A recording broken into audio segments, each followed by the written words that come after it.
Alright, so ayan. 5 PMS na ni Ka-Sniper CBR. So tayo na yung mag-change oil sa kanya. So meron tayo ditong dalawang Pro Honda fully synthetic, yung premium. Ayan, magandang klase. Ang Honda talaga. Ayan, bagay na bagay kay CBR na sports bike. So ganito yung mas recommended ni Honda.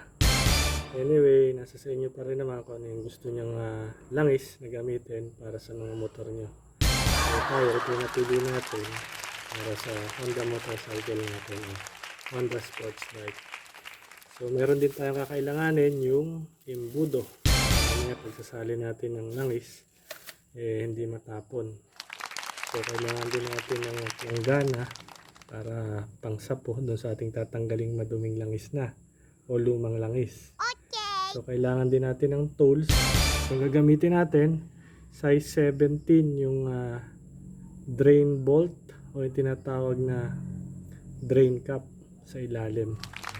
So ibang mag-change oil ng manual kumpara sa scooter. Sa scooter pwede sa gilid, pwede sa ilalim. Sa manual, talagang sa ilalim mo siya i-drain yung lumang langis.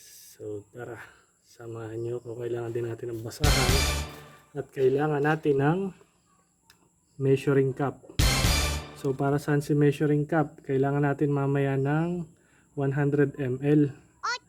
Kasi based on manual ni CBR, kailangan natin ng isang buo nito. Ayan, 1 liter plus 100 ml. Kaya gagamitin natin yung natira natin ng second PMS o second change oil niya. So tatakalin natin dito mamaya 100 ml para 1.1 pagka nilagay na natin dito sa kanyang engine. Alright, so let's go. Pwesto ko lang yung camera. Okay, so ayan, makikita nyo gamit na tayo ng tools. Size nya ay 17. Luwagan lang muna natin bago natin ilagay itong pang sahod o yung planggana. Kita ba dyan? Ito dito, naka hand tight lang to eh. Okay, 1, 2, 3. Ayan, medyo matigas siya, matagal din hindi siyang nabuksan eh. 1, 2, 3. Ayun, so umikot na. So after that, ialalay nyo na itong sahod nyo. Tapos dahan-dahan nating tatanggalin yung drain bolt o drain plug. So pagilid-pagilid para hindi tayo matuluan. Ayan, dito. So para kita, nilagay ko yung camera sa ilalim.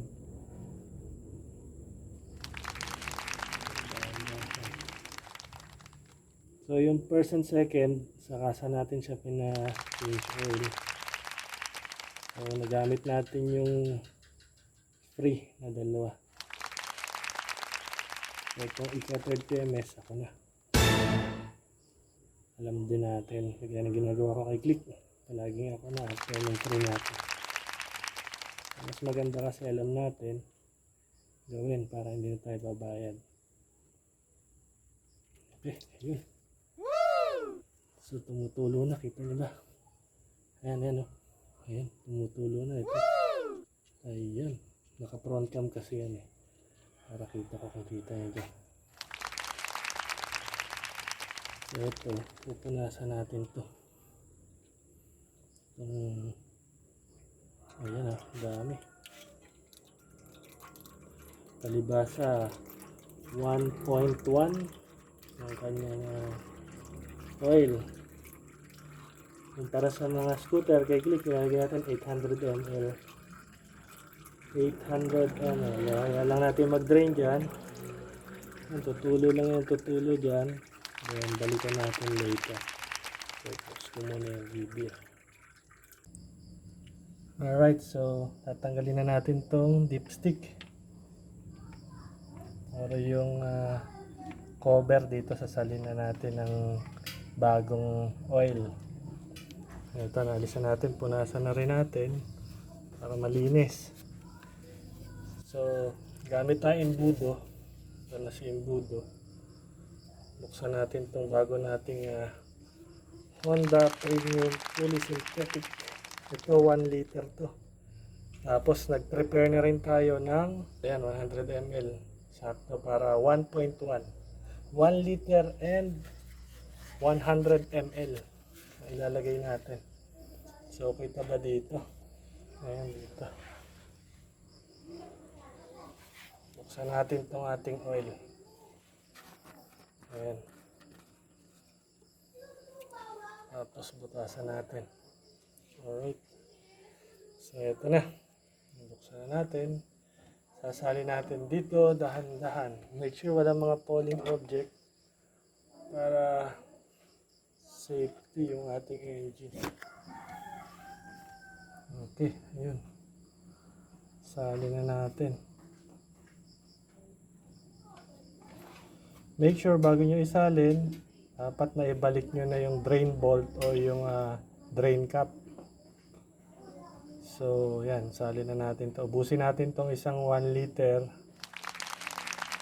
Ayan. So, Honda Fully Synthetic Premium.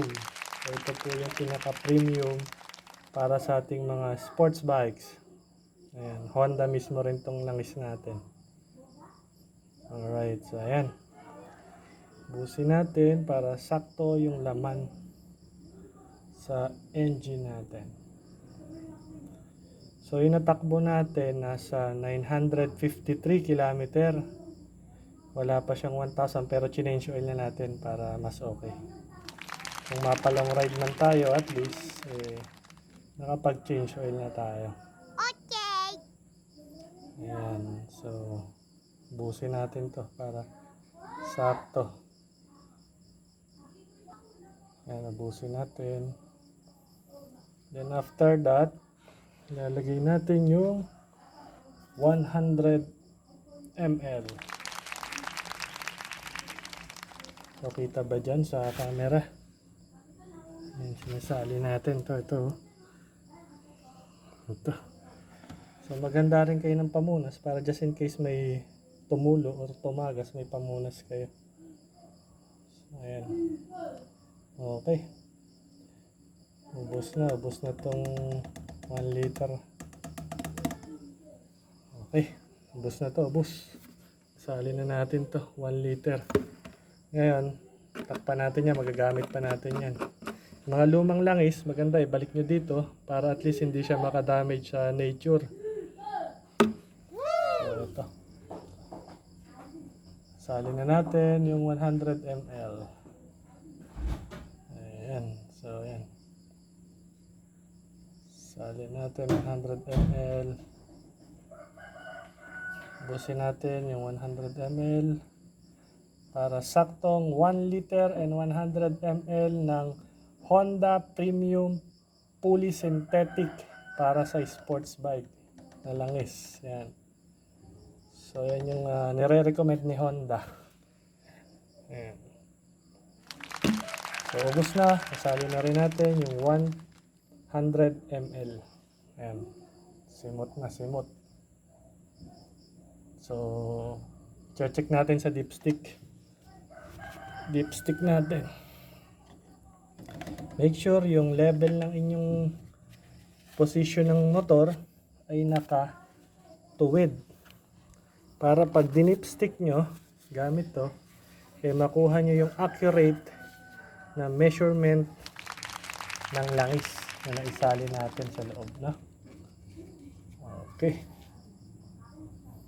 So, ganito daw. Ayan, gagawin. Ayan. Gumamit tayo ng paddock stand kung makikita nyo. Ayan, naka-paddock stand ako. Ayan, bumili kayo ng paddock stand. Meron yan sa mga online. Nasa 1,750 yung paddock stand. Ginagamit sa mga big bike, sa mga sports bike. So, ginagamit din ng mga nagre-racing. So, sa atin, sa likod na lang yung nilagyan natin. Kahit hindi na sa harap, isa na lang pwede na. So, dipstick natin. Ayan. Tapat daw na ganyan. Yan makikita natin. Patuloy yung cellphone dito. Kuha tayo ng puting lela para mas makita. So, ayan. Tingnan natin dito sa puti. So, ayun yung langis natin. Nasa level na siya. Ayos. So, yun yung kailangan natin. Sabi kasi dapat ay nasa pagitan ng taas at ng ilalim. So, ibig sabihin dapat nasa gitna. Flashlight natin.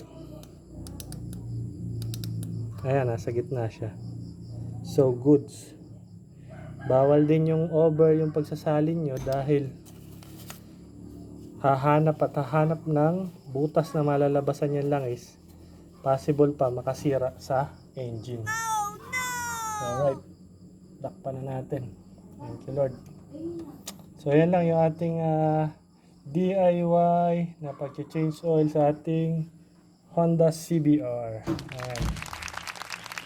Okay. Okay na. Nakapagbigay tayong dagdag kaalaman. Hihigpitan na lang natin yan. Then tapos.